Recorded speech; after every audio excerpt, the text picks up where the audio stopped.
السلام علیکم ویورز، میں ہوں اجرا مصطفیٰ۔ آپ کو ہمارے چینل اسلامی معلومات میں خوش آمدید۔ ایک بار درود شریف پڑھ لیں۔ تو چلے ویڈیو کا آغاز شروع کرتے ہیں۔ سوال: اسلام میں والدین کے کیا حقوق بیان ہوئے ہیں؟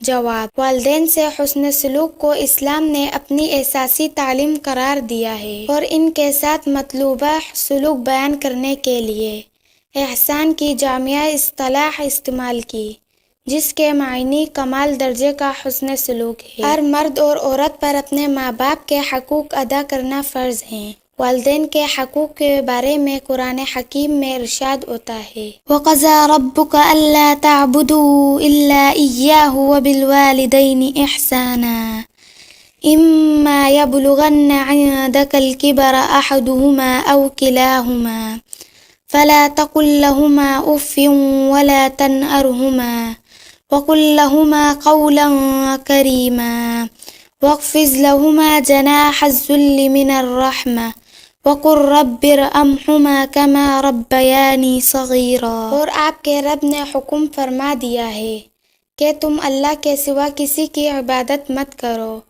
اور والدین کے ساتھ حسن سلوک کیا کرو۔ اگر تمہارے سامنے دونوں میں سے کوئی ایک یا دونوں بڑھاپے کو پہنچ جائیں تو انہیں اف بھی نہ کہنا اور انہیں جھڑکنا بھی نہیں، اور ان دونوں کے ساتھ بڑے ادب سے بات کیا کرو اور ان دونوں کے لیے نرم دلی سے عاجزی و انکساری کے بازو جھکائے رکھو اور اللہ کے حضور عرض کرتے رہو: اے میرے رب، ان دونوں پر رحم فرما، جیسے کہ انہوں نے بچپن میں مجھے رحمت و شفقت سے پالا تھا۔ آج کے لیے اتنا ہی۔